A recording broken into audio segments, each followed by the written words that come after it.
fẹ́ dàbí pé ẹ̀yin ti súnmọ́ bọ́dà. láìla ọ̀dà kò sí ìgbà tá à ní pín Ògùn state yẹn kò gbà tẹ lógùn state mo rò pé máa sọ pé bí Ẹ̀gbá bí Jẹ̀bú àṣà àwọn yé wa. ọ̀dà nítorí àwọn olólùfẹ́ yín orúkọ wo gan-an làwọn ẹ̀mọ̀ tá a bá sọ pé Ọlábísí Òkè ẹlòmíì lè máa ó lè jẹ́ pé bóyá orúkọ aka yẹn ló ti ń orúkọ wo gan-an mọ̀ yín sí. Ọlábísí it's time. ọ̀dà gbogbo ẹ̀yin olólùfẹ́ Ọlábísí it's time tó jẹ́ pé ẹ̀yin ń gbọ́ wá lọ́wọ́lọ́wọ́ báyìí kéku ilé yín wá gbọ́ báyìí kó sọ fún toko you can watch us live yóò dàbí pé ń wo television nítorí you can watch us live on Facebook like on just search for Fadaka FM Radio Nigeria on your Facebook máa rí àǹtí Bísí wò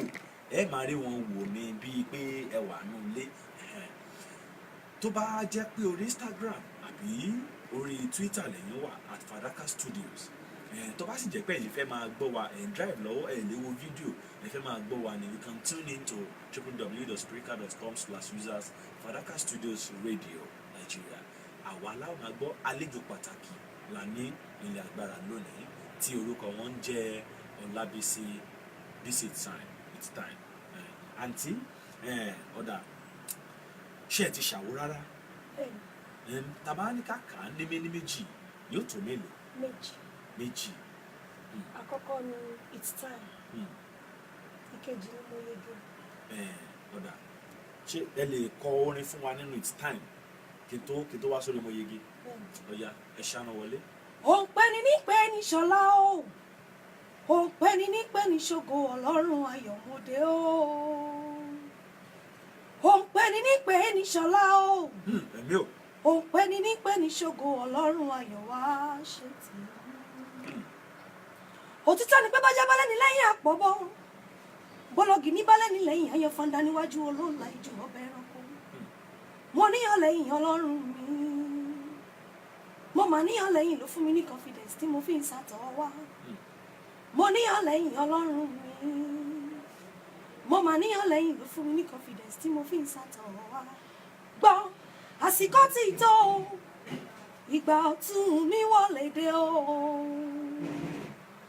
ẹlẹ́dàá mi máa ṣe sùn síwájú ire. lágbára Ọlọ́run ẹlẹ́dàá wa ní sùn síwájú ire bẹ́ẹ̀ ṣe wá ń ṣe orin láwẹ́ òun ló wá fa ìbéèrè tí mo fẹ́ béèrè yìí ṣe mọ̀ pé àwọn míì wà tó jẹ́ pé kì í ṣe pé wọ́n mórin kọ ṣùgbọ́n wọ́n mọ̀ compose ta ló máa ń compose orin fẹ́yìn. ẹ̀bùn inspiration. ní lágbára Ọlọ́run ẹ̀bùn tọ́lọ́run fún yín yóò lànà fún yín Ọlọ́run yóò sì gbé yín lókè bó tilẹ̀ jẹ́ pé ẹ̀yin bẹ̀rẹ̀ láti ibi kékeré Bíbélì wípé kí agbo kékeré kí ó má ṣe bẹ̀rù nítorí dídùn inú Olúwa ni láti sọ ní ńlá. ọ̀dà èwo gangan ló ń wà lójú ọdún báyìí. mo yege làkọlé náà. inú ẹ̀ ni àyànfẹ́ track ni wà. inú eléyìí tí mo ti fẹ́ jó. inú mo yege náà. ló wà ọ̀dà ẹ kọ nínú mo yege fún wa ẹ má kọ àyànfẹ́ yìí mọ́. bàbá má ṣe mí lódò àdágún má ṣe mí ládágún odò má ṣe mí lódò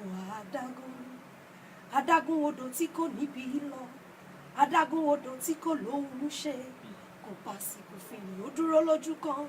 gbogbo ìdọ̀tí ayé ara rẹ̀ lópin. To be unstoppable, that is what I profess. To be untouchable, that is what I confess. Jabesi ló pass through ìrírí ayé fàwọ̀rajà fáìbọ̀ lásán ló ṣèkiri kò sí kọ́bọ̀ lápò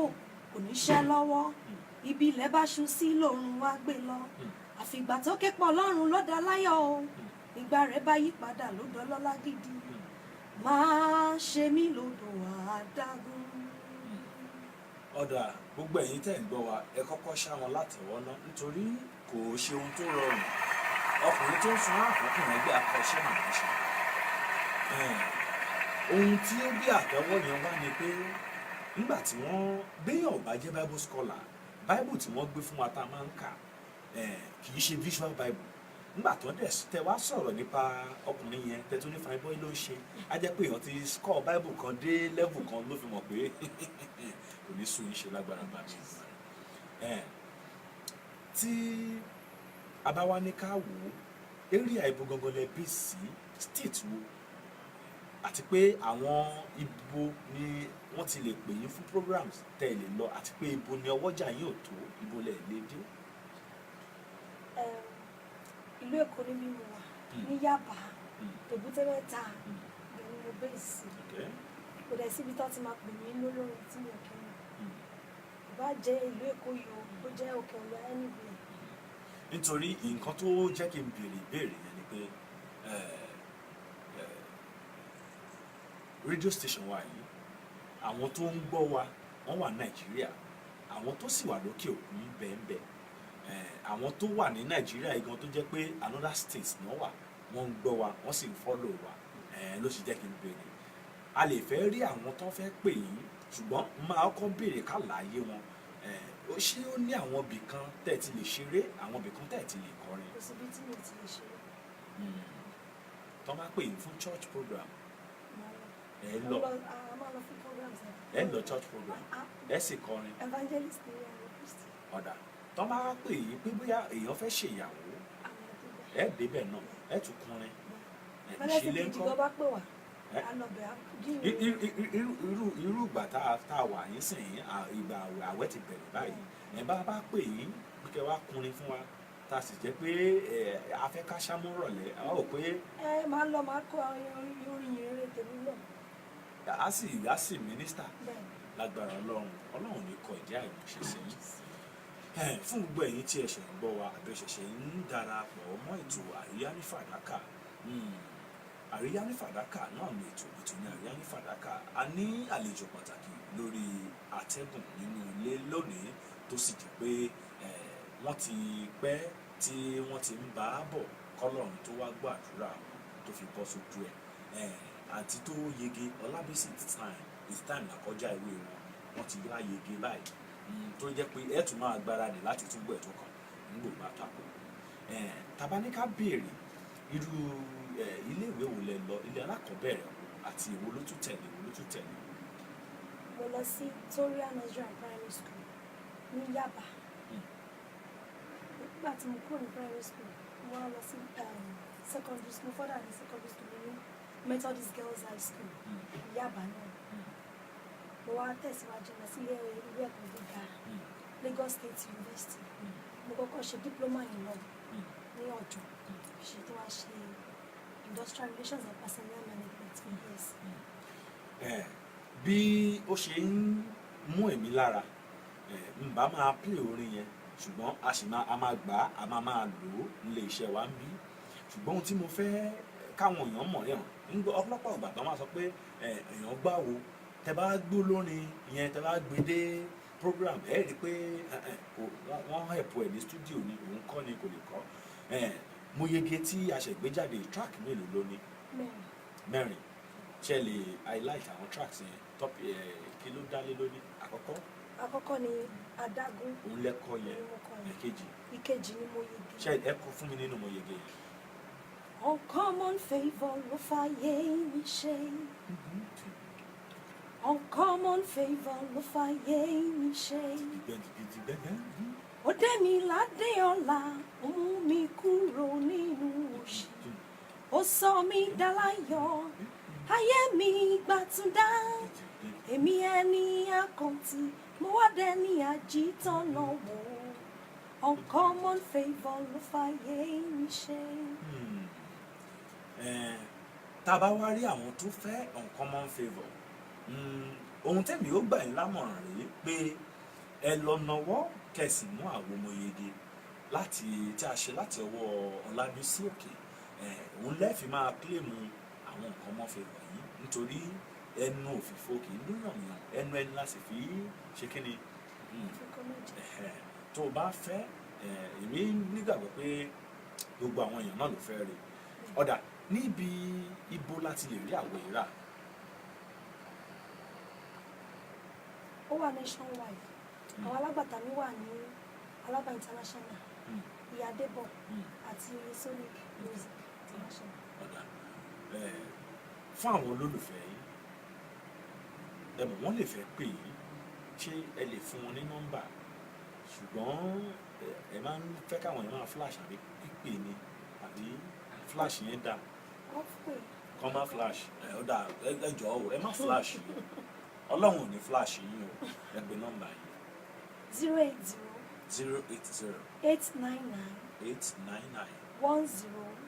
10 504 504 ẹ pè é lẹ́ẹ̀kan sí 080 080 899 899 10 10 504. 504 àǹtí Mọ́yégé wọ́n ó tún máa wá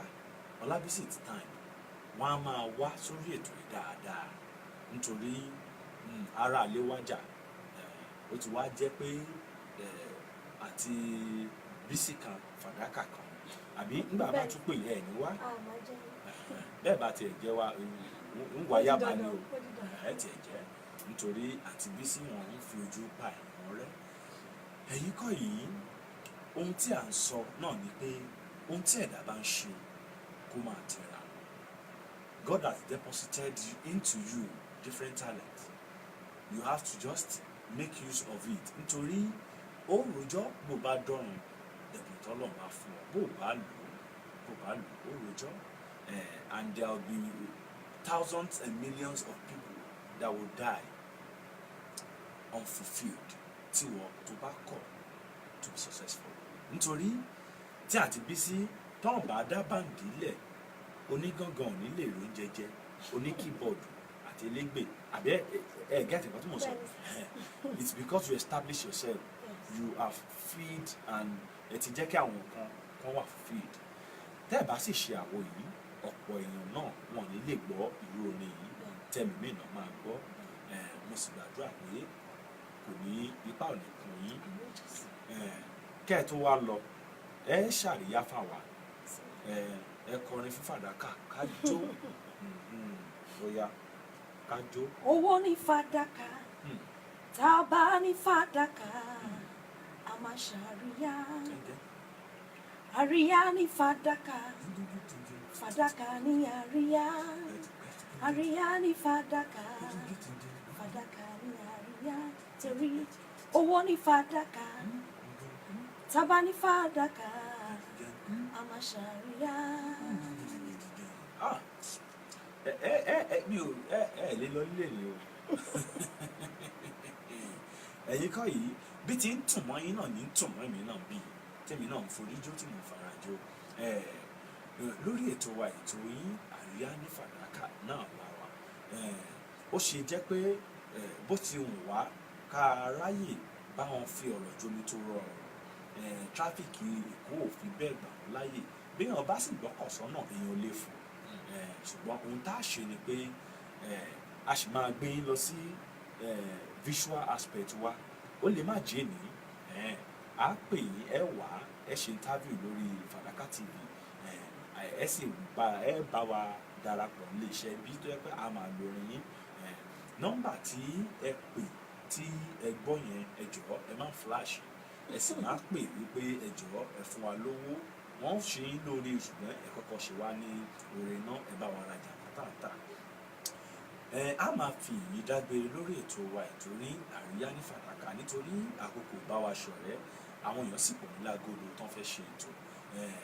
èmi àbúrò yín ọ̀rẹ́ yín Òdúkọ̀ Ẹ̀dámiláre Olúfẹ́mi Dáre Flótò náà ní kí yín wípé ẹ kú bójọjọ tí lọ́dọ̀ yín ẹ sì ṣeun tí ẹ bá wa pàdé lórí ètò wa àríyá ní Fàdákà ẹ̀yin kọ́ yìí kí n tó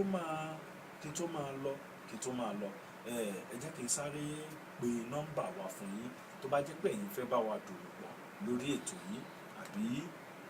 ohun ìyóò tí ẹ̀yin bá fẹ́ ṣe you want to place your advert or you want to come for sponsorship 0703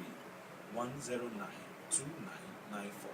0703 109 2994 fún ẹ̀yin tẹ́ ẹ wá fẹ́ pe olórin wa wípé ẹ tẹ̀ fẹ́ bá wa dá sórí ètò you can send your comment on our Facebook platform on our Instagram on our Twitter ẹ sì lè bá wa dá sí ohun tẹ́ ẹ bá fẹ́, ohun tẹ́ ẹ bá sọ, ìbéèrè tẹ́ ẹ bá bi wọ́n. We are going to direct the questions to Aunty Olabisi. It's time. Kí máa fi orin Aunty Bisi log out. Ṣé àyànfẹ́ lẹ́gbẹ́ yẹn o.